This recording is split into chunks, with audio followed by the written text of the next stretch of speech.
Hey guys, in this episode of On Your Bike, I've only gone and bought another cub. So check it out and see if we can get it back on the road.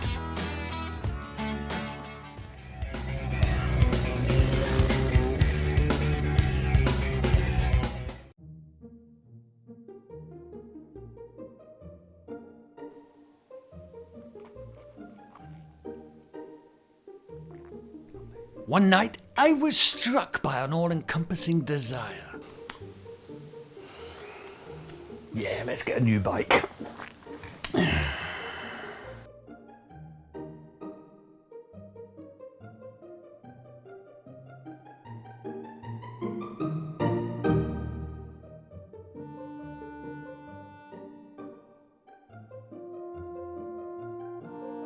Of course, being the C90 aficionado that I am, I was sure not to go for just any old bike. No, a certain criteria had to be met. Ooh, red one. Come to daddy. Okay, bike bought, and we set off to meet seller Byron to go and collect it. We'll be here in a few bits, so I like the bike though, it's nice. Okay, totally impressed with my impromptu purchase this far, and after a few minutes, the aforementioned Byron turned up with all the paperwork.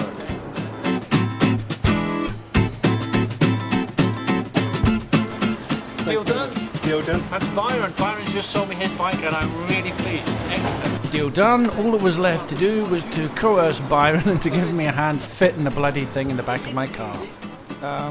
If anybody has a trailer they want to donate, we would keep mentioning your name, so the word to hang on there is donate.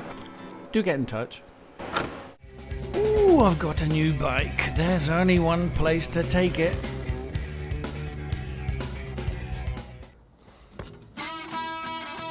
Dearly beloved, we are gathered here today in the full glare of Jesus himself to witness the resurrection of this, the 1980 red Sashiro Hero.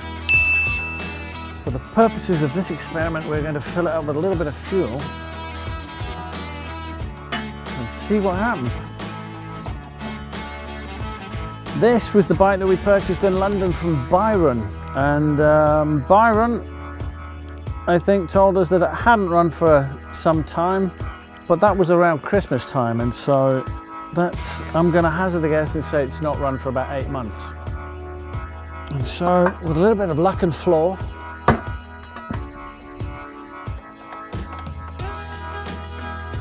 shall we give it a little bit of choke? It's always good when you give it a choke.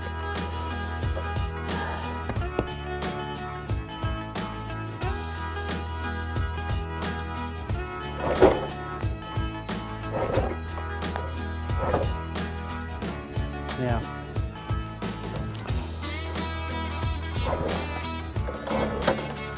I think there's a pattern developing here.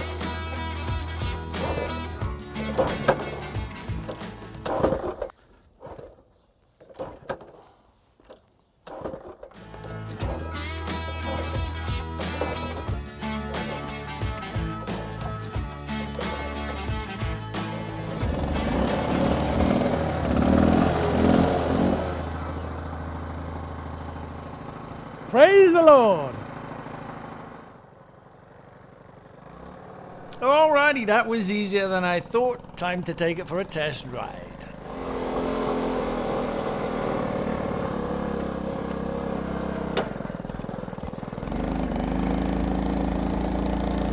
Okay, this is definitely the clutch. The gears, going between the gears is really quite sticky, and the revs are far too high. So it needs a bit of tweaking around. Other than that, it's pretty standard. It's nice, it's not, I don't think it's run in a very long time, but it's fiercely, the timing is set way forward, and the foot brake is nice and tight. If it would just calm down on the revs, that would be nice. See, listen to that, the revs are staying high.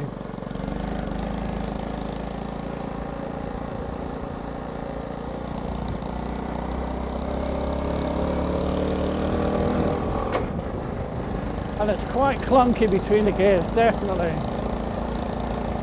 Even for a cruncher. Yeah, The Great Escape would have been a different film if Steve McQueen was on a crunchy. Chicken chasing tastic. A couple of more laps and it's time to give my verdict.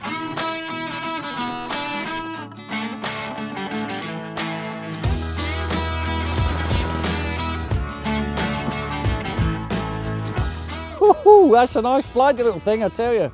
It's got a lot of revs. I mean, it's really revving, but it's all right in third gear. When you start coming down at second gear, the revs are high again, so it really wants to fly. God forbid when you put it in first gear, because it's really jumping. The good news is the foot brake stops it pretty sharpish, but definitely a flighty little bugger. It's sitting there at 35 mile an hour. It's not been used for a while, so I'm imagining some of this stuff just needs a bit of use. The engine maybe open up again. I'm pretty confident we'll get somewhere 40, 45, 50. Of course, there's the ever hopeful 60 mark on the speedo, but I don't think we're going to be touching that. Other than that, the gear, when you're changing gear, it's a little bit clunky. Again, I think it just wants a little bit of, maybe a bit of lubrication or something like that, but really sweet little bike, and I'm pretty chuffed with it. So let's get it indoors and see what we can do.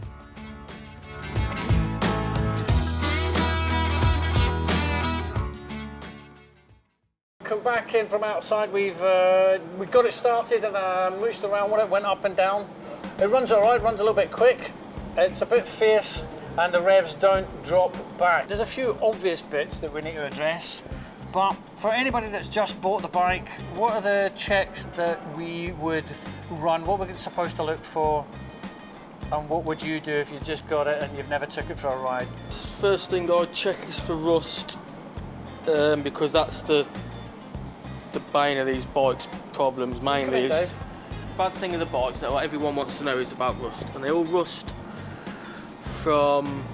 normally from the bottom here up and around the back here. So what I do is, I mean, you can see on this one it's solid, it's a good solid bike, there's not even any surface rust, so just by looking at the outside you know it's a good solid frame. But then what I tend to do is give a good rub underneath the frame, and if you can rub it back down to the original paint and you can feel it smooth, then you know it's a good solid frame. Obviously right down there, I mean, you get your hands dirty, but you can feel that's a nice solid frame. So that's all very clear. Just to reiterate, a bit like your first girlfriend, don't be afraid to get your hands dirty, get stuck in and give it a good rub. Well, you check at the top Are here. Are they double skinned? Double skin, yeah. Oh, okay. Check up here, check all around the back. That's mainly where they rust, it's just this back section here. Okay. And underneath. I mean, it's worth, if you're going to have a look, just take a torch and get underneath. Have a look underneath there, down there. You can normally see if it's a bad one. Yeah.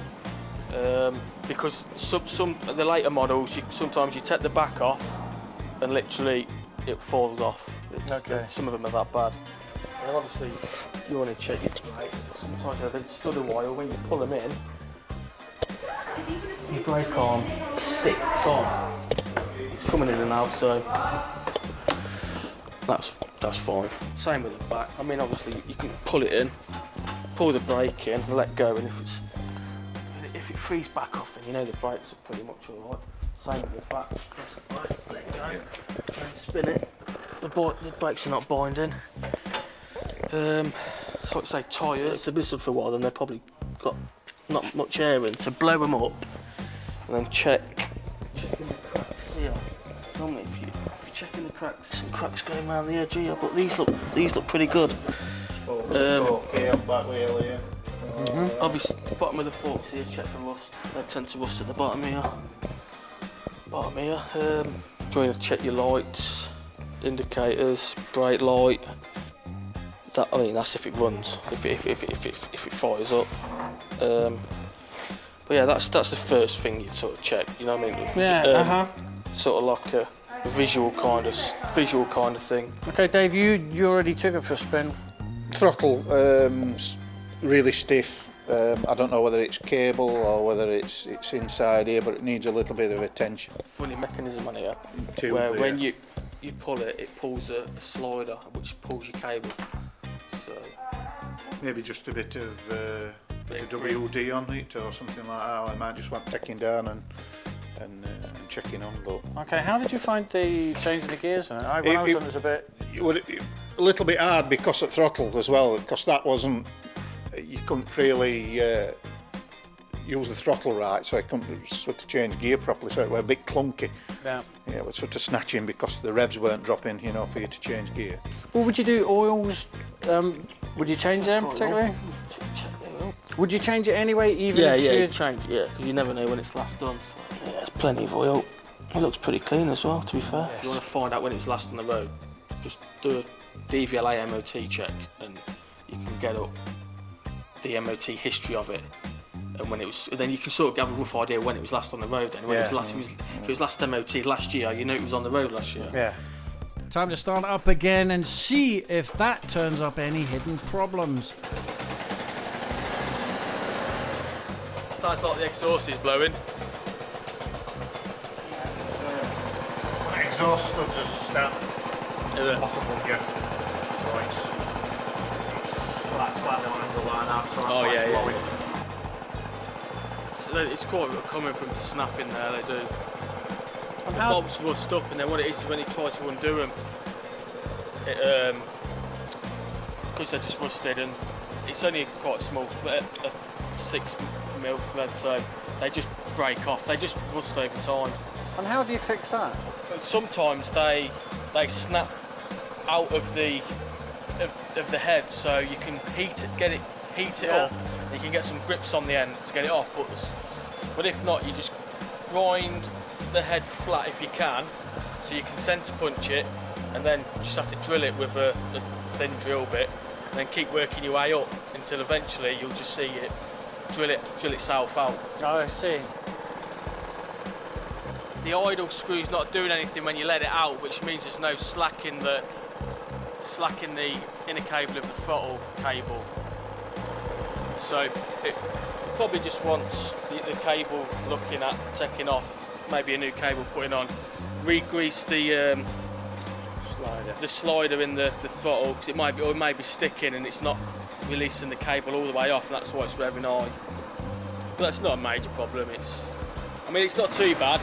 It's quite nice. It's just not letting basically in the carb you've got a throttle slider, and when that goes all the way down it shuts the air off, and then your idle screw lifts that up a little tiny bit just to let it tick over. Yeah. And what it is it's probably the slide's not coming all the way down, so it's letting more air in than what the idle screw should be letting it through. Okay. You know what I mean?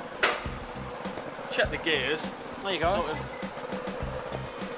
On these, they've got a semi-auto clutch, so when they have got a clutch, but it's built in to the gear change. And basically, when you push the gear lever down, that's engaging your clutch. So obviously, if I push it down now, that's your clutch. That's the same as you pulling your clutch in, but I've just done it with my foot. Yeah.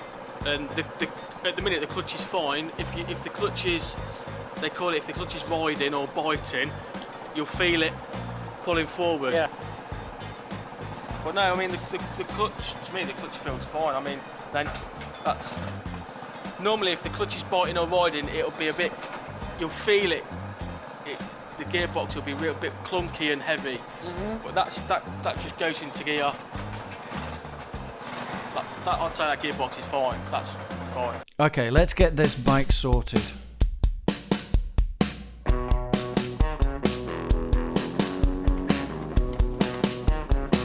First up, that sheared off bolt on the exhaust, which Gibbo found a novel way to deal with.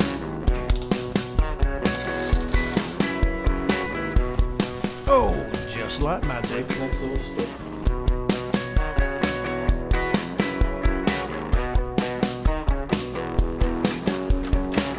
Now just time to sort out that dodgy throttle, and in no time she was purring.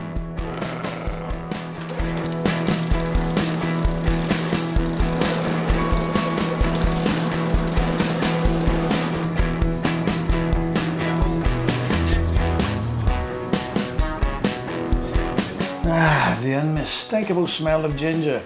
On the subject of food, Gibbo, the things that you'll find here down the front, they're also a food source. They're called fruit, something that you might want to bear in mind for future. Now that the red bike is up and running, I can soon get out and start vlogging.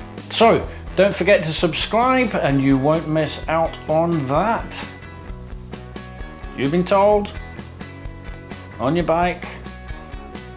Ooh, a blue one.